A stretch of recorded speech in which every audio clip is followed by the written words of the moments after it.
On a typical summer Sunday afternoon, 6-year-old Sydney went to her friend's house to play. This is a common occurrence. Sydney was either at the neighbor's house playing, or the neighbor was at our home playing. And the neighbor's mom and I, we had an agreement that we would share responsibilities taking care of the girls. After a while, when Sydney did not return, Jenny called her neighbors only to find out Sydney never made it to her neighbor's house. Jenny's husband Mike and her son Mason went out to look for Sydney, and what they found would forever alter their lives. When I arrived home, the paramedics and the police car were already in front of the house. And I remember running inside, and my husband was sitting on the stairs, hugging his knees, saying, "It's too late. It is just too late." And I remember screaming at the paramedics, "Don't stop. Please don't stop. Save my daughter."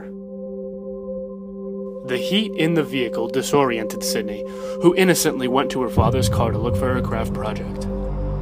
The temperature so quickly overtook her that she was unable to escape from the car. When the EMT took her and put her in the ambulance, and then the EMT came back in and said, "We're sorry, we've done all that we can do." So we asked if we could see her.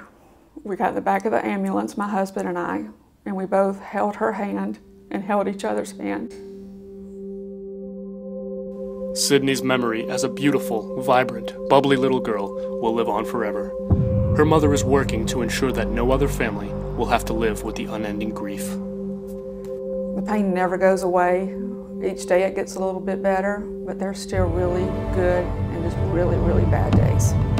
Last year, Jenny began devoting her time to educating other parents of the dangers of small children playing and exploring around unlocked cars. The state of Georgia held an awareness media event in 2012 that featured Jenny Stanley. She has become a vocal safety advocate and intends to take her cause nationwide. With the help of organizations like kidsincars.org, Safe Kids, and now the Safety Institute, Jenny wants parents to know that tragedies like the one that ended Sydney's life can be prevented.